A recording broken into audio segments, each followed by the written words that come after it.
Time moves fast, but your financial goals don't have to fall behind. If you are working towards a new car or home and need to boost your credit, check out Kickoff, the top-rated credit builder in the app stores. Start building credit immediately for only $1 your first month. Takes a minute to sign up on your phone. No credit pull, no sneaky fees, no interest charges. You can cancel anytime. Building credit can happen faster than you expect with Kickoff. Don't wait and get your first month for just $1 at getkickoff.com/Pacman. The link is in the description. Welcome to the show. The anti-war president taking the United States to war. That's where we start today. Remember that Donald Trump promised to be the anti-war president. He said the Iraq war was a disaster, even though that was only performative because he had earlier said on the Howard Stern show he would have gone into Iraq too. But still, he said it was a disaster when he became a political candidate. He mocked forever wars. He claimed that Barack Obama would bomb Iran just to win re-election, and he warned voters, don't fall for it. This is what Obama's doing. And now in his second term, Donald Trump confirmed it. The United States is involved in war with Iran. Donald Trump posting to his very low energy social media platform, Truth Social. Truth Central. Quote, we now have complete and total control of the skies over Iran. Iran had good sky trackers and other defensive equipment, and plenty of it, but it doesn't compare to American-made, conceived, and manufactured stuff. Nobody does it better than the good old USA. The most important, we're going to talk about a lot of aspects of this, but the most important fact here is that this is not an unexpected crisis that rose out of nowhere, not due to Trump's own actions. Trump created this to a great degree. But let me get back to that in a moment. Important historical context. We looked at these 30 seconds yesterday. Nice little montage from Patriot Takes on Twitter. Trump promising time and time and time again, he will be the one who keeps us out of wars. Speaking of World War III, I'll keep you out of World War III. What would happen if we had a war? We won't, with me, but you will have World War III, I believe, without me. Oh. But we won't have. I will be sure that World War III will not happen. I'm the only one can say it won't happen. But I stand here today, and I'm the only candidate who can make this promise. I will prevent, and very easily, World War III, very easily. There you go.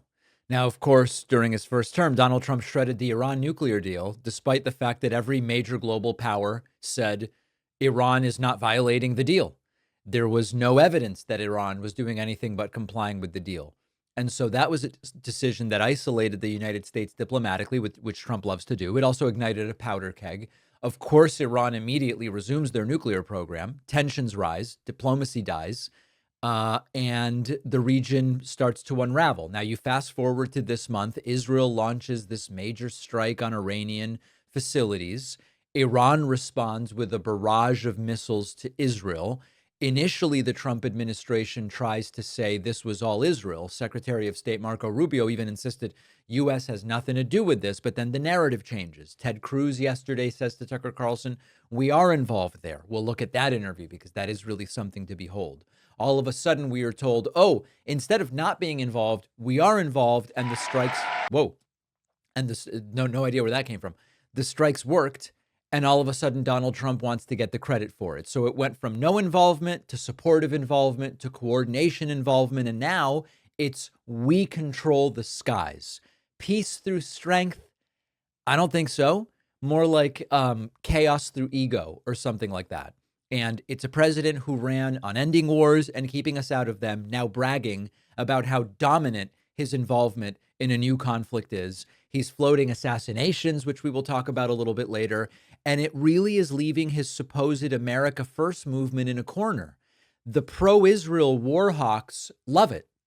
The isolationist base that believed Trump would end American involvement in the Middle East, they don't like it. And the truth is that Trump didn't end forever wars, and he may be getting us involved in a new one. He hasn't kept us out of conflict. He blew up the deal that was keeping us out. And of course, Trump's anti-war credentials from the first term are very questionable, bragging about the assassination of Soleimani, increasing drone strikes, allowing other conflicts to stir. And now he is all of a sudden posting military ultimatums, kind of like a bored tyrant who thinks Twitter and Truth Social are the situation room. So listen, if you fell for the whole anti-war president thing, if you voted for the anti-war president, you got the guy who is torching diplomacy, handing the Pentagon the keys, and now saying we are dominating the skies over a country of around 90 million people. And again, it's not the generals, it's not the diplomats, it's not the contractors here who are primarily going to pay the price. It's people on the ground. It's civilians, it's bystanders, and those who might get conscripted. So none of this projects strength. It's really a failure to do what he promised to do, dressed up now as we're so strong. We've got the fighter jets. We're controlling the sky. And by the way, I know this seems so quaint now, like, David, the law, due process, authorization.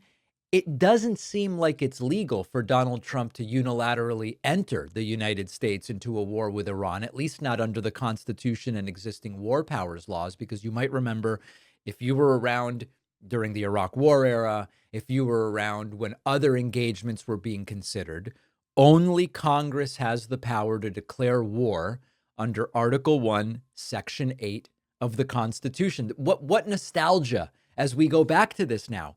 As commander-in-chief, the president can respond to immediate threats or emergencies. It's really hard to argue that what's happening in Iran is an immediate threat or an emergency based on the facts.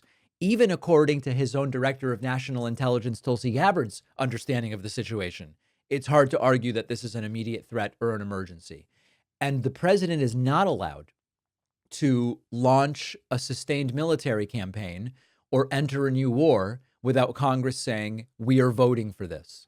So legally, Donald Trump may be violating the Constitution, which he's used to doing, and the War Powers Act. Now, practically speaking, presidents have been pushing these boundaries for a long time. You look at Clinton in Kosovo, you look at Obama in Libya, you look at Trump himself in Syria in 2017. We never had formal war declarations there. Congress rarely holds presidents accountable for that. They sort of vaguely rely on authorizations for use of military force passed after 9/11 or in the early 2000s, but none of that covers Iran.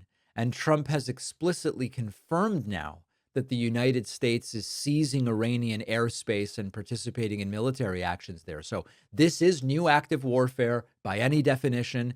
We do not have a legal justification for it, but I know I'm being so quaint.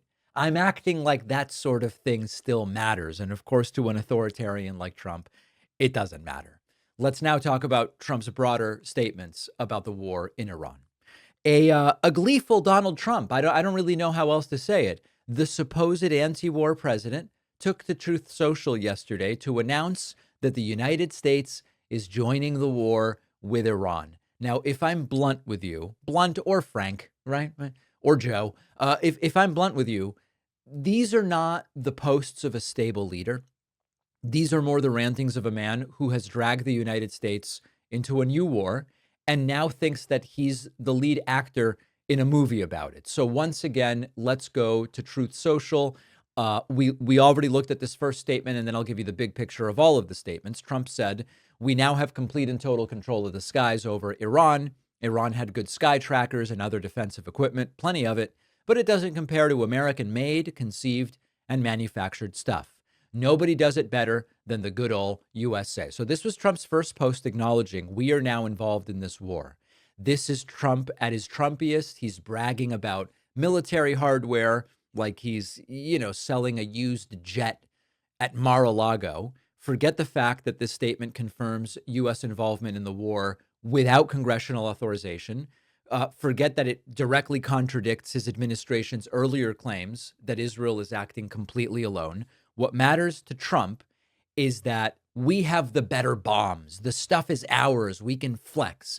And historically, this has been the language that precedes escalation. You know, you think about uh, um, uh, former officials bragging about bombing Vietnam back to the Stone Age, for example, or Bush landing on the aircraft carrier with the mission accomplished banner. This is a dangerously toxic mix of insecurity combined with bravado that gets people killed. Okay, so that's Trump's initial post. Then he puts up another one. This is unhinged stuff, my friends. Quote, "We know exactly where the so-called supreme leader is hiding. He is an easy target, but is safe there. We are not going to take him out, kill, at least not for now. But we don't want missiles shot at civilians or American soldiers. Our patience is wearing thin. Thank you for your attention to this matter." Trump openly threatening to assassinate Iran's supreme leader. He's toying with it. We know where you are, but we're not going to kill you for now. And it's sort of, he's floating the idea of political assassinations on social media with coy, almost joking language, and then going, but not for now, but not yet. In most other contexts, this would be a diplomatic crisis by itself, right? Casually musing about killing a head of state.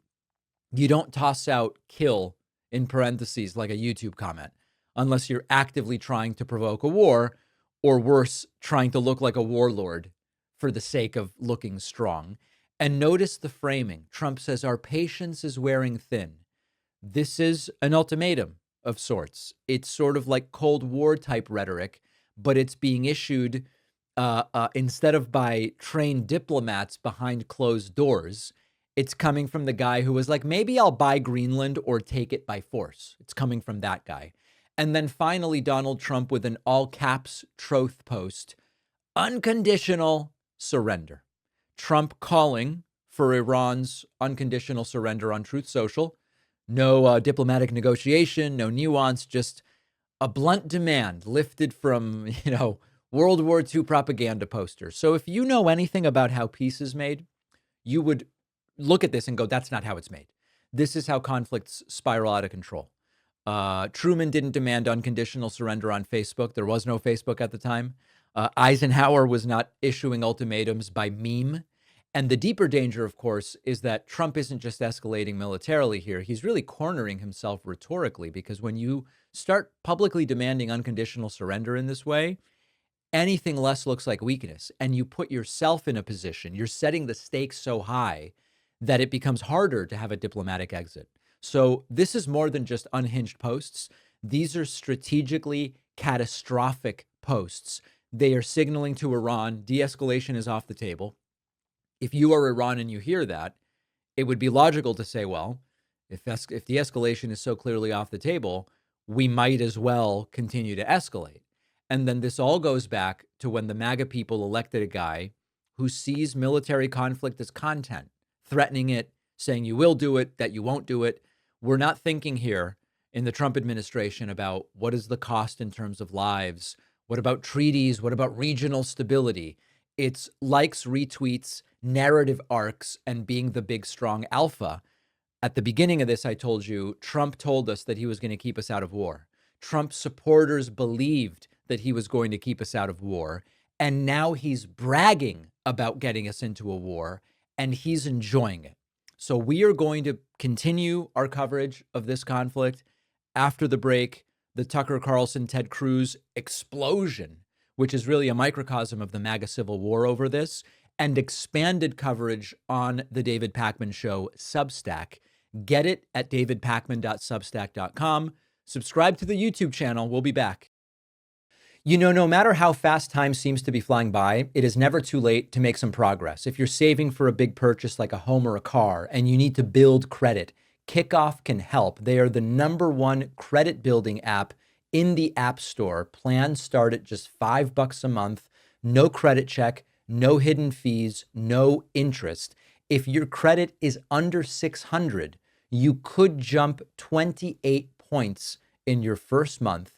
Kickoff is a smart, legal credit hack with no catch, no credit check, No hidden fees and no interest. You just make on-time payments.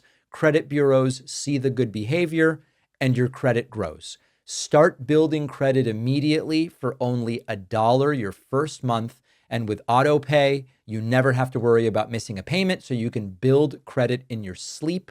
Sign up in minutes from your phone. No credit check. Cancel anytime. Kickoff is the #1 credit building app out there with over 100,000 positive reviews in the app stores. 98% are 5 stars. Building credit can happen faster than you expect with Kickoff. Don't wait and get your first month for just $1 at getkickoff.com/Pacman. The link is in the description. As an audience-supported program, The David Pacman Show does depend on you to do what we do. There are a large number of ways that you can support our show, but the most direct and the most powerful is to sign up for a membership at joinpacman.com. Most other platforms take big slices of every dollar of support you mean to send towards the shows that you like. It could be 10%, it could be 20%, it could be more. When you get a membership on our website, we pay 2.9% for the credit card or debit card processing, and that is it. And it is by far the most efficient, and I would argue, pleasurable way of supporting the show. We do an extra show every day for our members called The Bonus Show, which I invite you to check out today. This is truly one of the most entertaining, but also most informative things that I have ever seen. Ted Cruz and Tucker Carlson sat down on Tucker's show yesterday.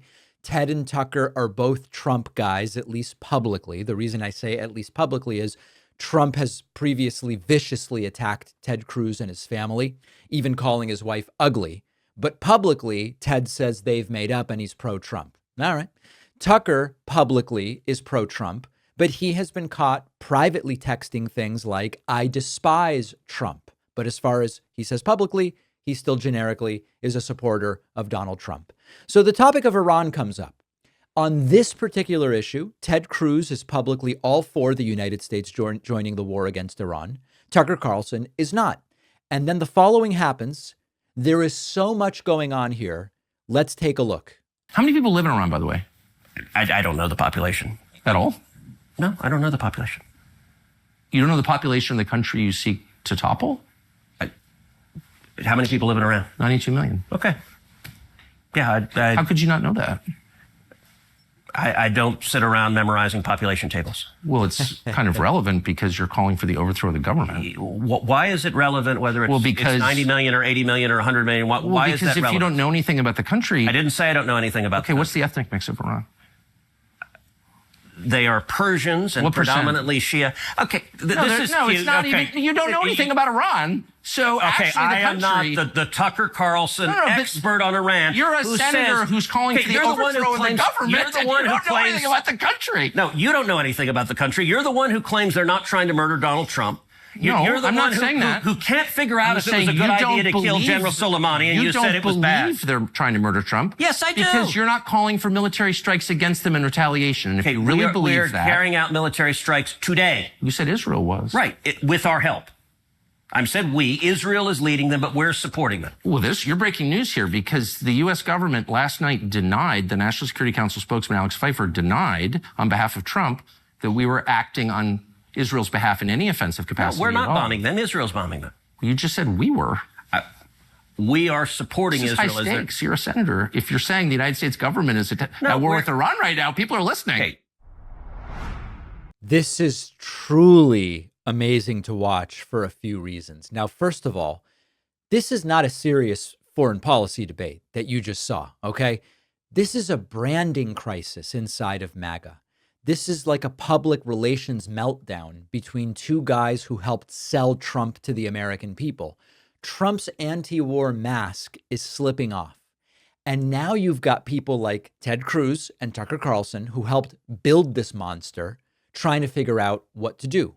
Ted Cruz wants war with Iran, but he doesn't even really know very much about Iran. Okay. Tucker Carlson isn't offering anything real either. His big argument is you don't get to have an opinion on the war unless you know the ethnic breakdown and the population of the country.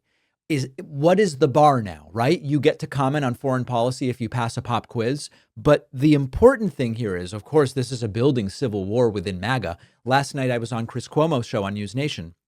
And before I was on, there were two MAGAs debating pro going into Iran or against it. This is a building civil war within MAGA. But the bigger problem is that this is not about Ted Cruz or Tucker Carlson. This is what happens when you have a movement built on branding that is phrased as policy, but it's not really policy. And when you build it on branding, now the branding is crashing into reality. Trump was never anti-war. That was like a costume that he wore. He pretended to be religious. He's not religious. He said that he's against abortion and pro-life. He's never been against abortion until he became a political candidate. This is like waving around that Bible that he never actually read. It was whatever gets my base cheering for me. That's what Trump was willing to say. And when it stops being convenient, when it starts costing Trump politically, the branding vanishes. The anti-war guy becomes, we've got the best missiles and we're launching them and I might assassinate the supreme leader of Iran. The pro-life guy who's suddenly praising dictators. The Bible guy ranting about blood and revenge on Truth Social. So what we have right now is Trump escalating the war with Iran.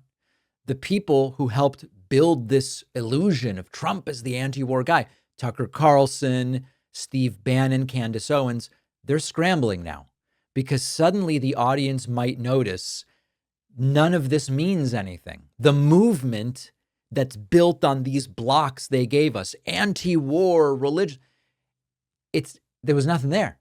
It's vaporware. And meanwhile, Americans don't seem confused. New poll out yesterday, only 16% of Americans support American involvement in Iran. Now, of course, that may change. There is this thing called the manufacturing of consent. And over time, not that many Americans wanted to go into Iraq. Then Colin Powell and his team made a case about Iraq having nuclear weapons, which they didn't have. And all of a sudden, support for the war went up. It never got very high, but it did go up. So only 16% of Americans want to do this right now. That number may go up. But the important thing is that argument between Ted Cruz and Tucker Carlson, it's really not a policy debate. It's what obviously happens when your entire movement is built on slogans. And one day people realize those slogans don't mean a damn thing. Trump's not really anti-war. Trump just used that because he thought it was a way to distinguish himself from other Republicans, to try to explain why he's uniquely the right person, but he never meant any of it, much like he doesn't mean just about everything that he says. State Department spokeswoman Tammy Bruce delivered a press conference about Donald Trump's war with Iran that would make North Korean news anchors blush. It would be too much even for Russian state media, what she did. Asked tangible, specific, tractable questions about Trump's plans with Iran, Bruce goes, Trump is just so good. He's a guiding hand. We do what Trump says. He is the all-knowing wise one. My editorializing, okay? But listen to the way she said it. Characterize the feelings of the President of the United States. We know that he is our lead. We know that he is the guiding hand. We know that he is one of a few who know all the details, and he is clearly has a mission and an agenda that has involved diplomacy and changing the world for the better for people. In the meantime, of course, things change. Our experiences change. He's making comments that are a reflection of what what matters to him, and of course, what matters to the president matters to the State Department and every other department. I think that it is fair to say that his leadership and his reelection to the second term was because people here in the United States were tired of the status quo. Right. And what the world has seen is a peacemaker and someone who can make a difference. And that's what they're looking forward to.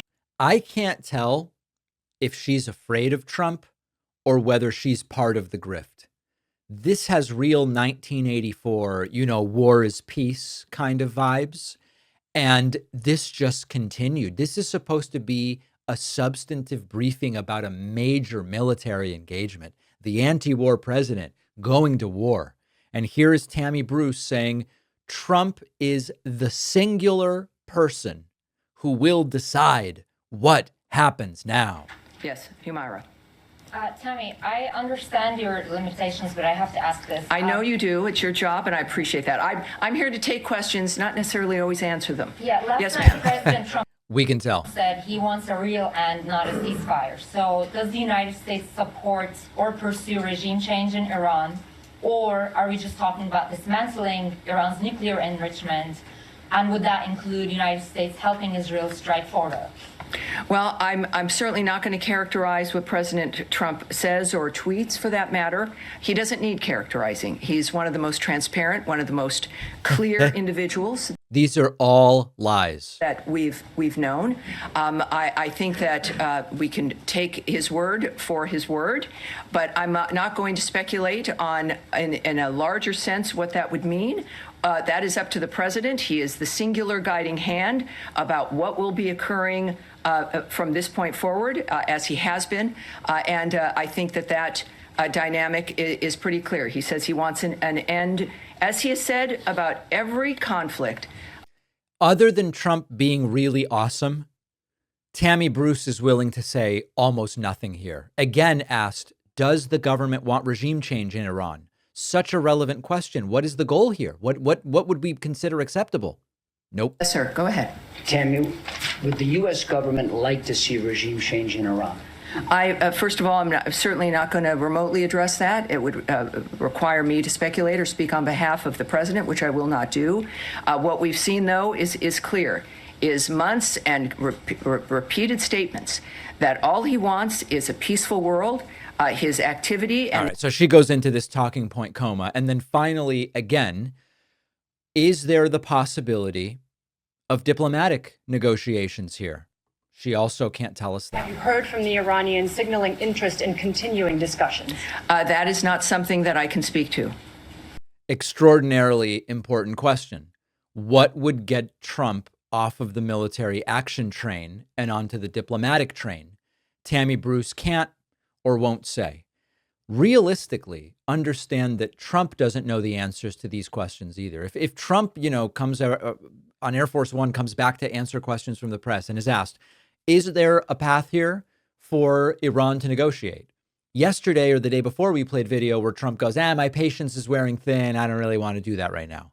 But if 5 minutes before Trump answers questions, someone whispers into his ear, be open to the negotiations, then Trump would go, I would maybe, I don't know, maybe. Trump doesn't know the answers to the questions. So, of course, Tammy Bruce isn't going to be able to answer. But this is a representation of what's happening behind the scenes. Anti-war president goes to war.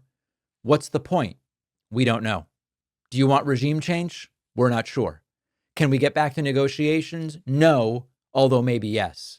If this is how chaotic it is publicly, just imagine how insane it is behind the scenes. Don't forget that the best way to support the David Pakman Show is by becoming a member, which gives you access to the daily bonus show, the regular show with no commercials. You also get access to our entire archive of every episode dating back a really long time, and plenty of other awesome membership perks. Go to joinpakman.com, joinpakman.com. It is great to welcome to the program today Mikey Sherrill, former Navy helicopter pilot, former federal prosecutor, mom of four, congresswoman, and as of last week, the Democratic nominee to be the next governor of New Jersey. It's so great to have you. You know, we had Governor Murphy on last week or the week before, and one of the things we talked about was what exactly is happening in New Jersey in the sense of in the 2024 election, there was a big swing towards the Republican Party. He gave his thoughts on what he thinks explains that. But I'd love to hear from you as someone who now is in the position of having to make the case to a New Jersey population that swung that way just 6 months ago. What's your assessment of the New Jersey voting public and that swing that we saw? Sure. So obviously after 2024 and deciding to run in the 2025 cycle for governor, I really felt like it was important to understand why the state swung 10 points to the right and what I needed to do to galvanize the base. Because what we saw was largely that about 50,000 more people showed up for Trump, but about 500,000 people in the Democratic Party stayed home. So it really was a turnout problem in the Democratic Party that we saw. And I think that was because people were unsatisfied with our direction on the economy and economic issues. And that is why I got to work on day one, laying out an affordability agenda, a plan of how I was going to be different and what that focus was going to be. And certainly as I've gone around the state and spoken to thousands and thousands of New Jerseyans, because when you're running in a 6-way primary and you're really, pulling out all the stops to get in front of people, you're seeing hundreds of people a day, as I did up and down the state. And when you talk to people, you find here in New Jersey that a lot of the key about affordability is housing cost. That is the number one thing I heard come up. So in delving into it, you find that over the last 5 years, New Jersey home prices have gone up by about 50%. Nobody can afford to buy anything here. People lose bids. Young people can't afford anything. Older people can't move out of the homes they raised their families in and downsize because that would be more expensive. Rental prices are through the roof. People are struggling there. And homelessness has gone up in the state as people are losing homes based on these high rental prices, for example. So with all of that in the mix, I got to work right away charting out how I was going to build more, what it was going to take in my state with a lot of entrenched interests, a lot of kind of layered regulations and permitting programs and more municipalities than California, what it was going to take to build houses here in the state and build out the future. And we laid out that plan while at the same time strongly addressing the attacks on rights and freedoms that we're seeing coming from Washington, the attacks on our economy that we're seeing coming from Washington. This reconciliation bill would harm just about it would harm about 80% of families, whether your costs are going up, your power cost, your housing costs, your healthcare costs, all going up in this bill. Laying that out for people and fighting back against Trump and Washington. As I did that, we found that was really, I think, addressing people's key needs here in the state. And we saw the largest Democratic turnout of any primary that we've ever held in the state of New Jersey. So to give you a sense of scale, usually you would think your largest turnout event would be a presidential primary. But last year, 550,000 people turned out. This year, it's going to be around 825,000 people in the Democratic Party turned out for this primary. Only about half that turned out in the competitive Republican primary. So let's dig into housing a little because you mentioned it and it's such a critical issue. When we look at the academic scholarship on housing, and there's all these different levers that you have. Of course, there's zoning, there's permitting difficulty, there's building affordable housing, there's rent control, there's all these different things. Something like rent controls, for example, seems to have a relatively limited, arguably temporary effect, and also can decrease housing quality, just to show how every one of these things has another side to it that can be complicated. When it comes to changing zoning to build more densely, a lot of the people that support that in theory don't want it on their block or in their backyard or in their neighborhood. So as specifically as you can say, what is the path that in your first term you would immediately be able to work through to deal with at least some aspects of housing costs? Yeah. So I think to start with, we just have to start with the premise that this is a supply and demand problem. As we've seen housing go up over 50% in the last 5 years, you look around the state, we have the second worst inventory in the nation.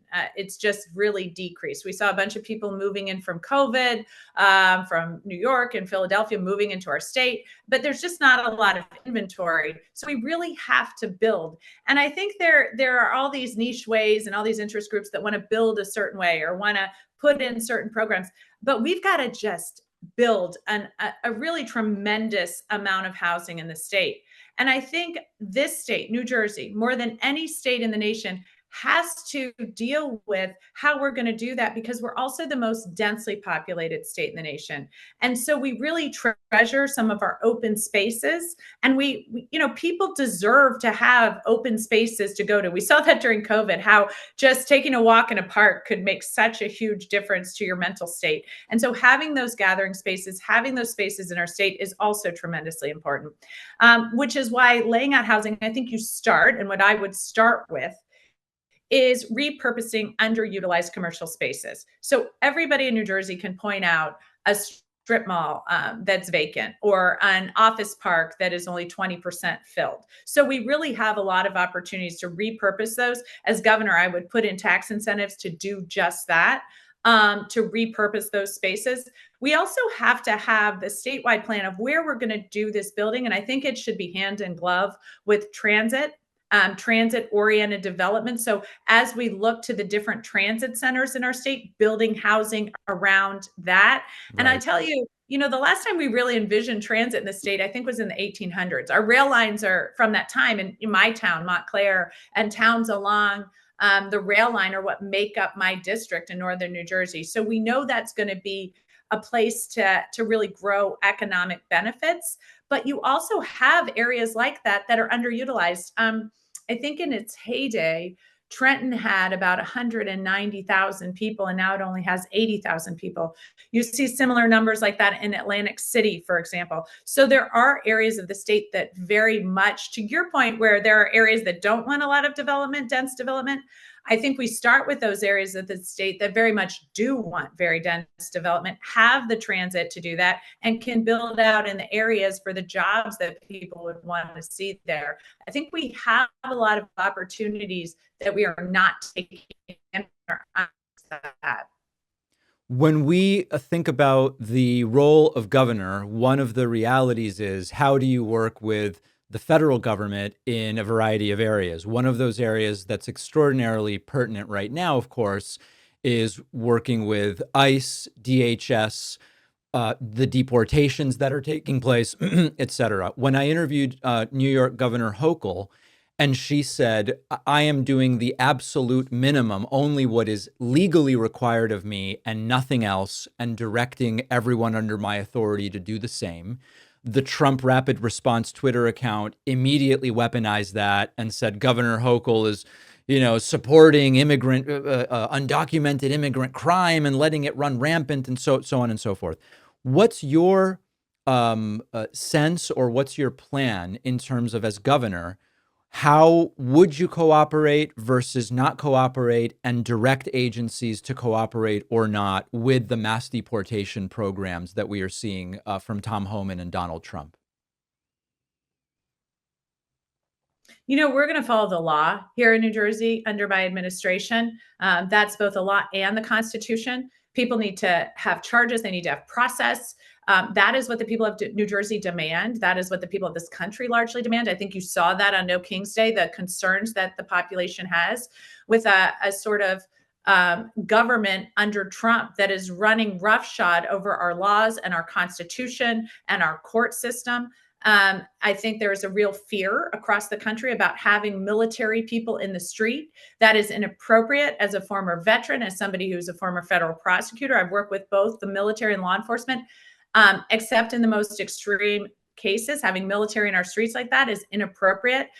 This is, again, Donald Trump trying to turn this country into a country that simply follows his rules and not the rules of the Constitution and the law and the court system. And that is something I will fight tooth and nail.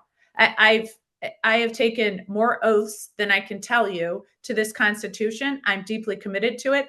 And this president is running roughshod over it.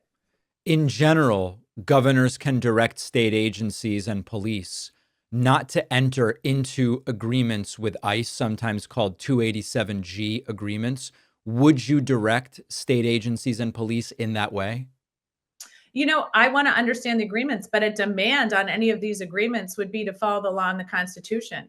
And from what we have seen, ICE is not always doing that. In many cases, they are picking people up without charges. There is no process. We have had families calling into my office to try to find loved ones, and because they don't know what happened to them.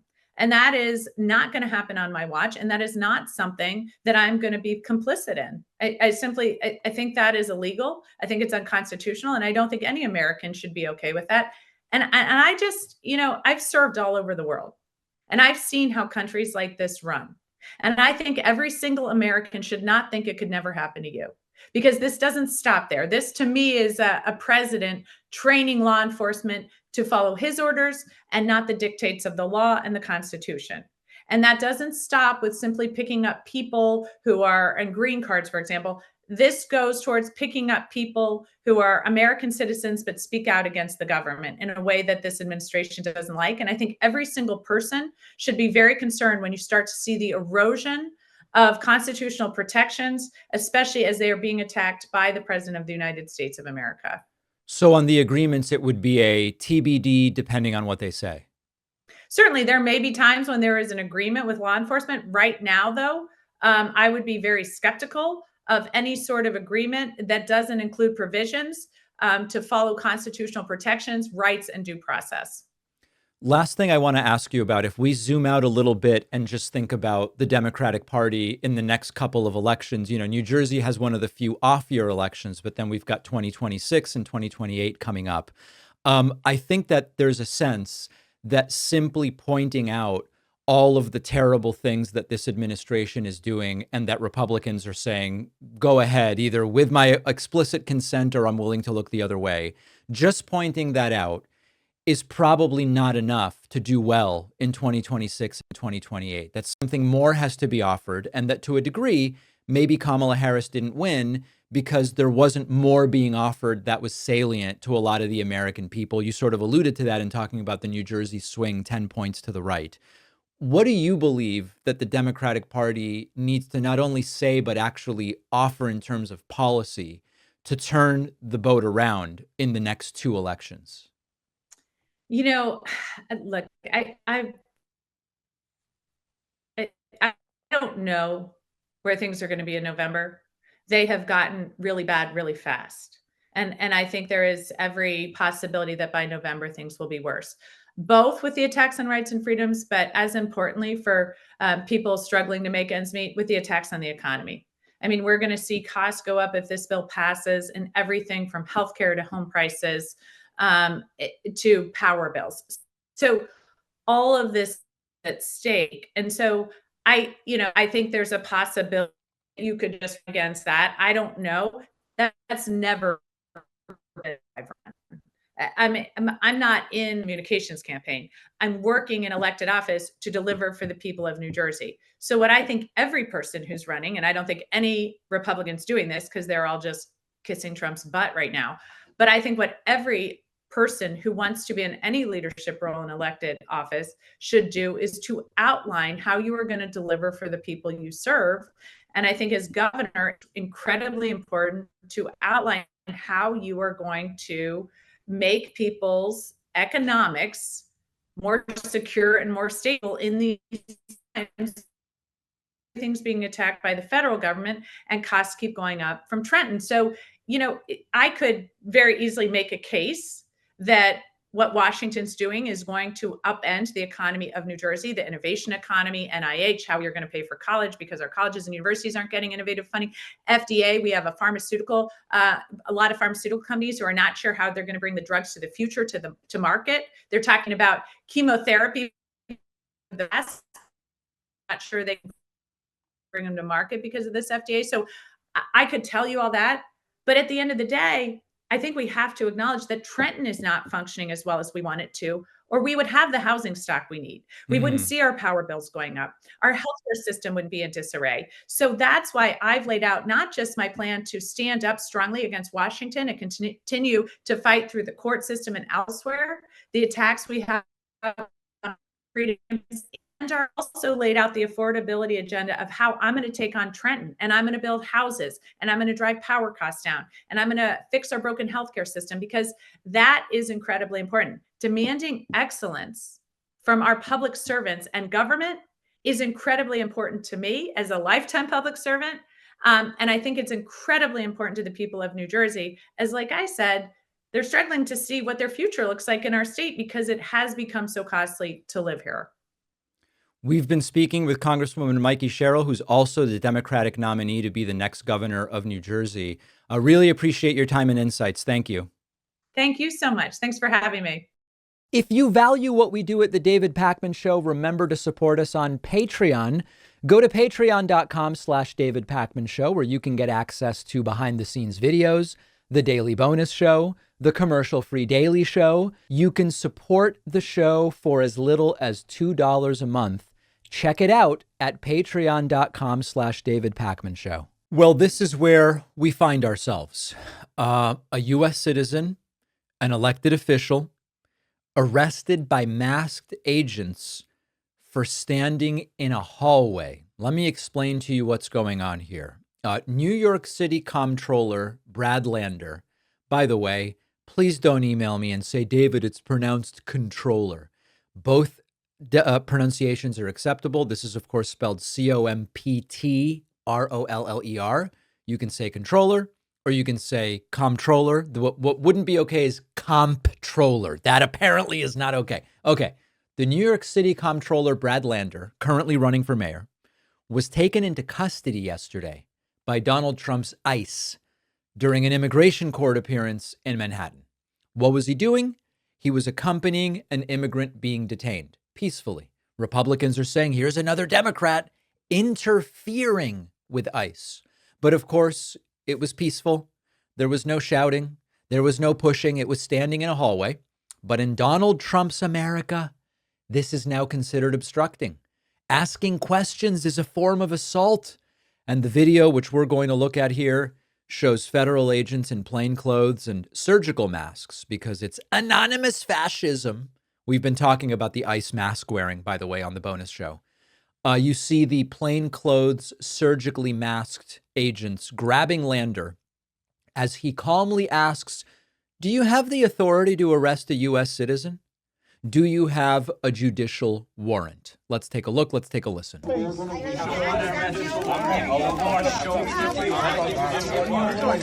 don't have a judicial warrant. Keep going. Back up. Sorry. Back up. I don't make this difficult. Sorry. Back up. Just back up. Let's not cause any problems. I will let go when you show me the judicial warrant. Where is it? Where is the warrant? I have my hand here. I would like to see the warrant. I would like to see the warrant, and then I will let go. I would like to see the warrant, and then I will let go. Take him in. Let's go. So Lander is now being manhandled. I know there are people who are just listening, and I apologize that some of these elements are highly visual, but Lander is now being manhandled with his hands behind his back by a number of plainclothes agents with surgical masks. They're not all wearing surgical masks, to be totally accurate. You have the authority to arrest U.S. citizens. Sir, you don't have the authority to arrest U.S. citizens. You don't have the, I'm not obstructing. I'm standing right here in the hallway. I asked to see the judicial warrant. By asking for a judicial warrant, you don't have the authority to arrest U.S. citizens asking for a judicial warrant. Sorry. No way. I'm safe. Where are you taking him? Hello? Since you have no authority to arrest U.S. citizens, where are you taking me? And with what authority? With what authority? All right, and then off he goes. And I am terrified that this is only the beginning of this sort of thing. Now, ICE claims that he assaulted law enforcement and was impeding a federal officer. I think what they mean is that he managed to get in the way of a political performance. And to me, this is street theater with tactical vests and surgical masks. This isn't really the enforcement of any law. It's important to remember that Lander didn't break into a courtroom. He didn't interfere with a trial. He did what he's done before, which is he's showing up and standing by people that are seen as little more than disposable under Trump's government. But Trump's ICE doesn't really want people like Lander involved. They want enemies. They want the photo. They want the footage of the Democrat in handcuffs. And, you know, they want to turn every courtroom into a stage for this authoritarian costume party. And now the Department of Homeland Security is bragging about it. They said ICE acted heroically here. I didn't see any heroism in that video. And ICE is saying, oh, no one's above the law. But that energy, when Trump skipped subpoenas and stole classified documents and ordered troops to crush protests without authority, where was the everyone must follow the law thing then? So what's really happening here is that Trump's ICE has gone from deporting undocumented immigrants to arresting elected officials for asking questions, standing still in a hallway and asking questions. And the mayoral election, of course, is already underway. Who knows? I mean, listen, you could say, well, Lander is trying to use this to help himself in the mayoral election, or ICE is doing this to hurt him, or who knows. Most of the Democratic rivals I saw condemned it. Andrew Cuomo said this was thuggery.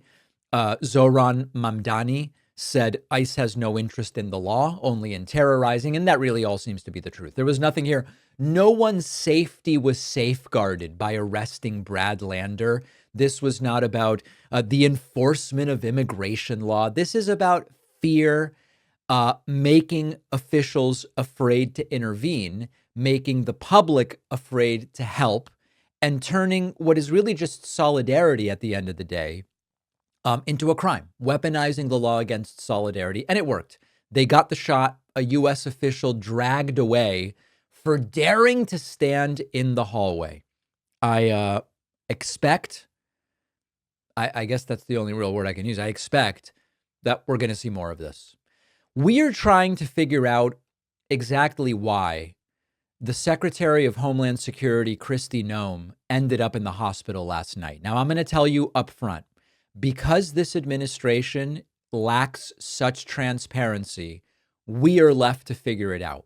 We were told by the Department of Homeland Security that out of an abundance of caution, no big deal, Kristi Noem was taken to the hospital for an allergic reaction. The exact statement was, Secretary Noem had an allergic reaction today.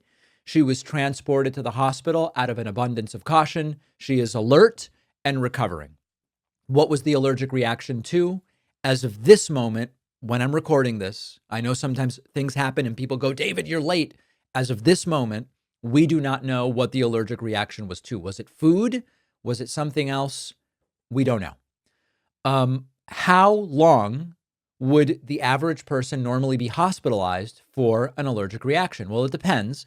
For a mild reaction, normally you don't even go to the hospital. You wouldn't be, or if you do, you wouldn't be hospitalized. If you have a moderate allergic reaction, you might be under observation for a few hours, maybe overnight if you need treatment and or need to be monitored. The most serious situation, like an anaphylactic reaction where you end up with low blood pressure, an obstructed airway, something like that, you might be in the hospital 1 to 3 days. Now, very cagey messaging from the administration. And this leads to another key detail, which is, again, it's speculation born out of the undeniable reality that this is an administration that just hides everything. Right before this supposed allergic reaction yesterday, Kristi Noem had been with RFK Jr. at a biohazard lab, which was temporarily shut down because of safety concerns. In fact, a picture was posted, which we're putting up on the screen here, by Robert F. Kennedy Jr.'s account of himself, Kristi Noem, and Senator Rand Paul at the biohazard labs at Fort Detrick. This is a place where they study the most dangerous viruses, Ebola and many others. The offices of Noem, Paul, and Kennedy were all asked for comment about this, did not respond to requests for comment as of when we went to air today. Now, this is obviously just speculation, but you put together a lack of information about the allergic reaction, a response that's not typical for an allergic reaction, the lack of transparency from this administration, and then they were at a biohazard lab that was a problem lab. It starts to get potentially weird. Now, it would be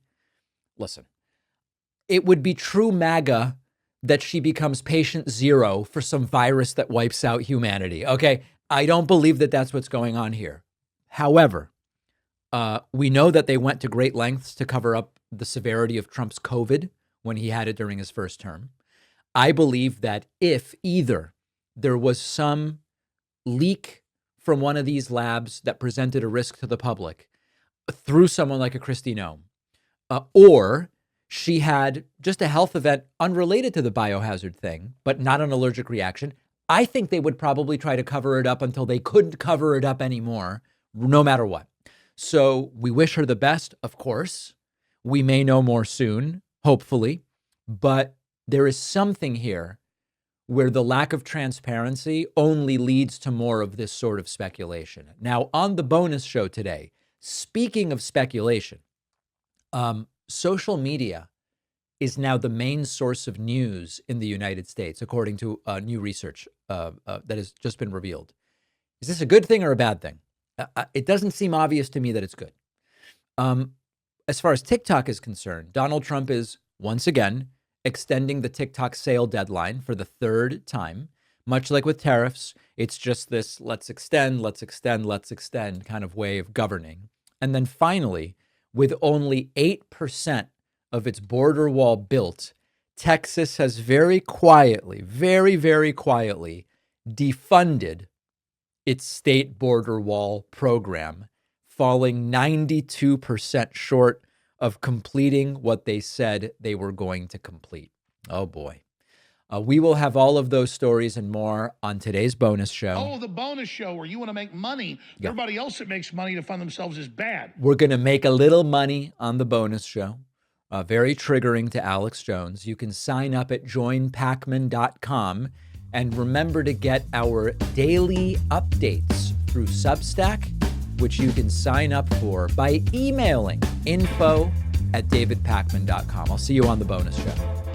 Thanks a lot for watching today's show. I just want to take a second to tell you about today's sponsors.